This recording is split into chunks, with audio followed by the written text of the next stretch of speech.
Salut à tous, bienvenue sur Archibarlo, bienvenue sur ma chaîne pour cette nouvelle vidéo, nouvelle semaine, nouvelles opportunités, nouveaux défis, nouveaux challenges, appelez ça comme vous voulez. Merci à tous pour la dernière vidéo qui a vraiment été très bien reçue.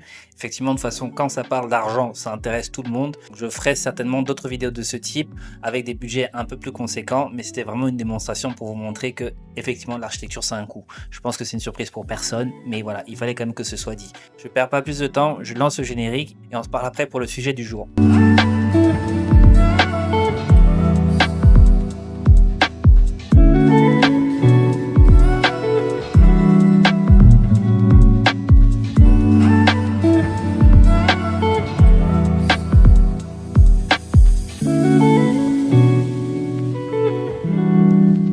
Alors vous me connaissez maintenant, je m'appelle Jérémy Barlin, je suis architecte, je suis basé à Douala. Ça fait 10 ans que je suis installé au Cameroun, j'ai ma propre agence, ça fait 15 ans que je suis architecte. Sur cette chaîne, je vous accompagne, je vous donne des conseils, je vous donne des tips pour les gens qui sont intéressés et qui veulent construire au Cameroun, que vous soyez de la diaspora, que vous soyez sur place localement. Ici, vous allez avoir tous les bons conseils pour enfin pouvoir construire votre maison dans de bonnes conditions. Alors vous l'avez vu dans les précédentes vidéos, j'ai déjà parlé des architectes, n'est-ce pas? J'ai parlé des ingénieurs, j'ai parlé des maîtres d'ouvrage. J'ai donné le rôle de chacun, les tenants, les aboutissants, et je pense que même chacun en a pris pour son grade. Aujourd'hui, je vais donc parler des entreprises. Savoir comment en 10 minutes, si vous pouvez faire confiance à votre interlocuteur, à l'entreprise qui est en face de vous ou pas. Je vais vous donner dans cette vidéo 10 points qui vous permettront d'identifier qui vous avez en face de vous et de savoir si effectivement l'entreprise qui est en face de vous est sérieuse ou pas. Il n'y a pas de raison que chacun en prenne et que les entreprises sont là, alors que finalement ce sont eux qui sont les vrais garants du niveau de finition d'un projet. C'est eux qui tiennent le marteau, c'est eux qui font les travaux. Même si à la fin on dit oui, l'architecte a fait tel bâtiment, ou le client a fait construire tel bâtiment ou tel bâtiment, vous avez quand même besoin et on a besoin de bonnes entreprises qualifiées pour construire. Donc c'est pour ça qu'aujourd'hui on va s'intéresser à elles. Donc le premier point à vérifier, il n'est pas très compliqué. Est-ce que l'entreprise a un siège physique, a un siège vérifiable? Pas simplement un numéro WhatsApp où ça arrive souvent. Moi ça m'arrive souvent d'être contacté via WhatsApp avec quelqu'un qui dit j'ai une entreprise, je suis entrepreneur, mais effectivement quand il s'agit d'aller voir leurs locaux, il n'y a plus personne. C'est toujours important de pouvoir savoir où est-ce qu'on peut retrouver. Parfois en cours de chantier, il s'avère qu'on a souvent, nous, dans notre rôle d'architecte, besoin d'aller voir l'entreprise dans ses locaux ou dans ses ateliers pour s'assurer que le travail est bien en cours de production. Vous savez, parfois vous arrivez sur un chantier et vous ne voyez pas, par exemple, des portes qui sont installées ou des meubles, du mobilier, et l'entreprise va dire oui, c'est en train d'être préparé en atelier. Vous n'avez pas vraiment de prise sur ce type d'argument parce que vous ne pouvez pas voir tant que vous ne voyez pas, vous êtes obligé de les croire. Et effectivement, ça peut être un cas précis, vous avez besoin de vous rendre dans les locaux. Au-delà du fait que le fait d'avoir des locaux permet aussi de donner le signal que l'entreprise a quand même un certain prestige, une certaine assise, elle est capable aussi tout simplement de pouvoir s'identifier, d'avoir pignon sur rue. Ce n'est pas vraiment pas négligeable. Le point numéro 2, c'est un peu comme tout le monde. Quand vous allez chercher du travail quelque part, vous arrivez avec votre CV, ou on vous demande votre CV. Nous, en tant qu'architecte, on nous demande un portfolio des constructions réalisées. Il faut que l'entreprise puisse donner aussi son dossier de projet réalisé. C'est savoir si on peut avoir même des témoignages ou alors même si dans le meilleur des cas, les chantiers sont visitables. Le fait de pouvoir aller visiter les chantiers vous permet tout de suite de pouvoir apprécier le niveau de précision, de finition, de savoir comment le bâtiment a vieilli, comment les ouvrages ont été exécutés, comment les matériaux ont été posés, etc., etc. Donc tout de suite, en ayant même fait cette première visite, vous pouvez déjà savoir à qui vous avez affaire et ce à quoi vous pouvez aspirer si effectivement vous vous engagez avec cette entreprise. Troisième point très important, le devis. Quand l'entreprise vous fait un devis, assurez-vous que ce soit un devis détaillé. Quand vous allez voir effectivement un devis où c'est marqué forfait, forfait, forfait partout, ça donne l'indication que l'entreprise n'a peut-être pas vérifié, n'a peut-être pas mesuré, ne s'est pas forcément rendue sur le site, ou parfois pire encore, quand elle a reçu le dossier d'appel d'offres et qu'elle reçoit tous les plans de l'architecte qui lui a fait ses propres mesures, nous, on est toujours tenu de dire aux entreprises que l'entreprise est tenue de faire ses propres vérifications, ses propres relevés pour aussi s'assurer des quantités qu'elle-même va chiffrer.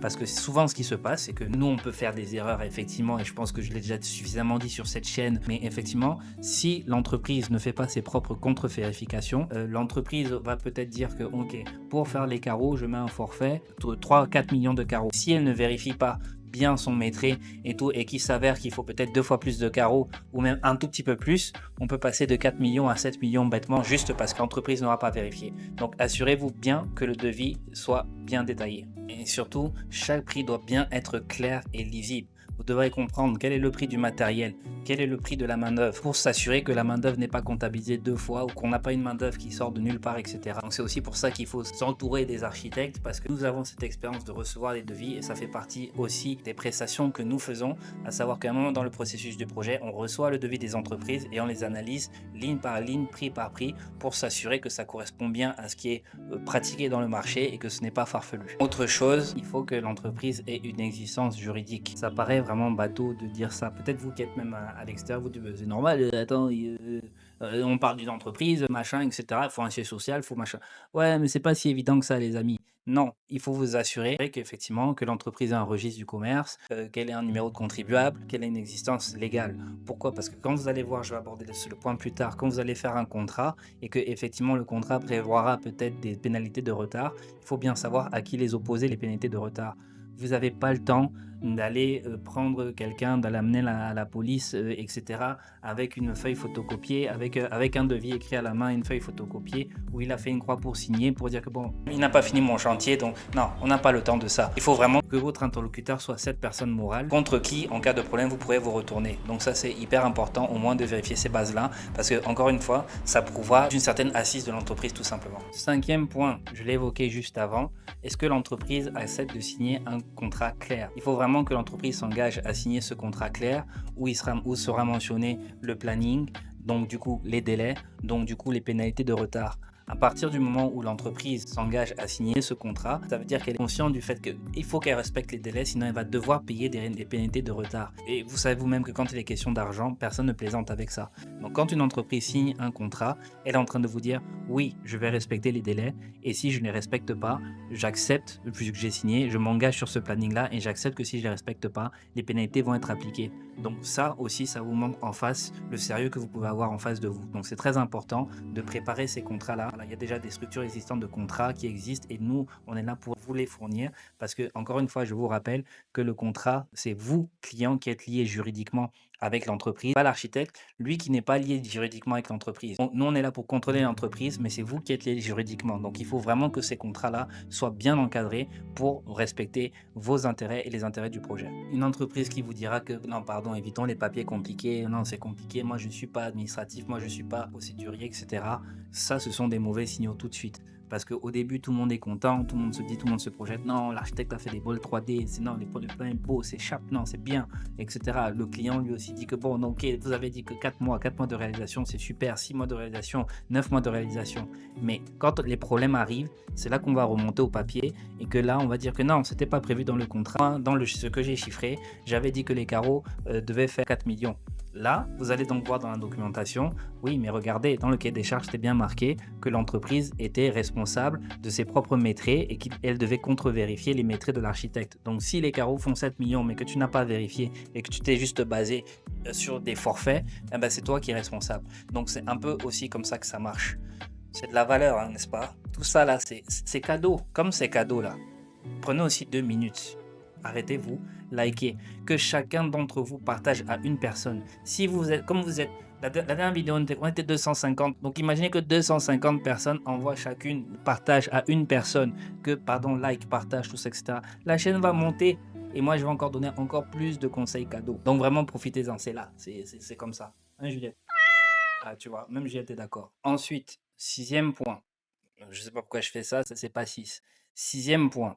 6e point, effectivement, il faut s'assurer que l'entreprise est constituée de professionnels identifiables, des référents. Il faut un chef de chantier, il faut un ingénieur, il faut un conducteur de travaux, il faut en tout cas des personnes référentes qui pourront répondre et qui seront vraiment responsables sur le chantier. Il n'y a rien de pire que d'arriver sur un chantier qui n'est pas piloté, qui n'est pas conduit. On va demander à tel ouvrier des comptes qui va dire que non, il faut demander à ma hiérarchie. Non, moi je sais pas, moi je fais seulement, etc. Je vous ai déjà un peu expliqué notre environnement. Il est compliqué pour la plupart des entreprises. Il y a très peu d'entreprises qui ont des salariés fixes qui sont formés et qui sont reconduits sur chaque projet. projet. Parfois, une entreprise a le marché et ensuite elle embauche des tâcherons ou des manœuvres ou des prestataires ou des sous-traitants. Donc c'est souvent ponctuel. Donc il faut vraiment au moins avoir un socle solide, vous assurer que l'entreprise a un socle solide de personnes référentes qui pourront répondre et qui auront à l'idée et en tête l'image de l'entreprise. Donc il faut vraiment vous assurer que le technicien que vous avez en face de vous peut répondre et peut vraiment assumer et répondre techniquement sur tous les plans et en termes d'organisation, de gestion de chantier, de gestion de projet, etc., qu'il est vraiment qualifié. Souvent, ce qui se passe, c'est que le directeur général même de l'entreprise est parfois ingénieur. Mais il faut bien s'assurer qu'il a le temps, qu'il est disponible et que la personne à qui il va déléguer sera elle aussi qualifiée que lui. Parce que parfois, souvent le piège dans lequel ces entrepreneurs-là tombent, c'est qu'ils sont à la fois ingénieurs et à la fois chefs d'entreprise. Ce qui est même un peu mon cas aussi, ce qui est même aussi un peu mon cas. Et effectivement, il faut s'assurer de la disponibilité sur le chantier de la personne qualifiée pour le faire. Sinon, justement, on va avoir plein de malentendus et te dire que oui, mais moi je n'avais pas dit ça. Pourquoi il a fait ça? Pourquoi il a mis la porte à l'envers? Bah oui, mais t'étais pas là pour vérifier. Après, tout à l'heure, je parlais du portfolio des entreprises. Donc, là, j'arrive au point numéro 7. Les références, et c'est toujours hyper aussi important. Vous savez, quand on répond à un appel d'offres, nous, en tant qu'architecte, on nous demande effectivement les portfolios, les projets sur lesquels on a travaillé. Donc, on va dire qu'on a fait telle réalisation. Mais souvent, on nous demande aussi les coordonnées de ceux pour qui on a travaillé. Et effectivement, il faut que les gens là puissent être identifiables, puissent être joignables, pour que quand vous prenez votre téléphone et vous dites que bon, c'est vraiment lui qui a fait ça là, oui, on vous confirme que c'est oui ou c'est non, parce que c'est facile de dire que moi j'ai construit tel immeuble, j'ai construit telle chose, etc. Donc on est dans un environnement où effectivement les gens n'ont pas forcément tout le temps envie d'avoir leurs coordonnées affichées partout et que chacun veut un peu faire son truc dans son coin, mais c'est toujours mieux, et surtout si ce sont des équipements ou des bâtiments publics, de pouvoir avoir quelqu'un qui peut attester que effectivement c'est bien cette entreprise qui a réalisé ça, et comme ça vous pourrez tout de suite juger encore une fois et jauger du niveau de qualification, de compétences, de finition, etc. de l'entreprise. C'est pas toujours facile à avoir ces coordonnées-là, mais essayez aussi de pousser l'entreprise à pouvoir vous donner des numéros de référent. Le point 8, est-ce que les entreprises te proposent un mode de paiement progressif? Et j'insiste vraiment sur le mot progressif. Quand vous allez voir une entreprise qui va vous dire « Moi, je veux 70% du marché », je veux 80% ou j'ai déjà vu 100%. Je demande, ouais, c'est vrai, pardon. Que quand vous allez voir des entreprises qui ont ce niveau progressif avec une avance qui est vraiment très très très élevée, voyez ça comme une alerte rouge. Non, au général, on est sur des 30% d'avance, sur des 20%, voilà, on est dans ces eaux-là. Dès que vous allez voir des 60%, des 70%, alerte rouge. Quand on fait ces niveaux progressifs, on paye au fur et à mesure de l'avancement du projet. Donc effectivement, quand vous faites une avance assez conséquente, peut-être de 30%, c'est pour s'assurer que le chantier puisse être vraiment amorcé dans les meilleures conditions, que s'il y a des commandes à faire, qu'elles puissent être faites, que s'il y a des choses à mettre en place et tout, il est toujours bon que l'entreprise ait justement un peu d'argent, d'avance pour pouvoir démarrer. Mais ensuite, il faut que l'entreprise rattrape, enfin voilà, qu'elle produit ce pourquoi ce pourquoi l'argent a été avancé, et ensuite qu'elle continue à avancer, qu'on puisse faire un état vraiment un état du projet, une situation du projet, et de savoir que ok, vous avez avancé à mesure de 60%, tenez, on débloque encore 30%. Donc c'est vraiment comme ça que ça fonctionne. Dès qu'une entreprise va vous demander une avance trop haute, ou alors va vous demander d'être payé en cash ou quoi que ce soit, et que vous ne pourrez pas retracer cet argent, voilà, alerte rouge, c'est vraiment un très mauvais signal. 9e point, est-ce que l'entreprise est en possession d'une assurance décennale ou une assurance de travaux? C'est en général assez peu fréquent au Cameroun, mais sur certains appels d'offres, il y a des clients qui exigent ça justement de la part des entreprises sur certains appels d'offres ou sur certains marchés qui, encore une fois, montrent du sérieux et du côté professionnel de l'entreprise. Le chantier n'est pas une zone sans risque. Et le fait qu'une entreprise prenne en charge de prendre une assurance pour se couvrir fait justement que le chantier est encadré et que l'entreprise, elle, a aussi encore une fois l'assise nécessaire et les moyens pour pouvoir elle-même s'assurer et se protéger.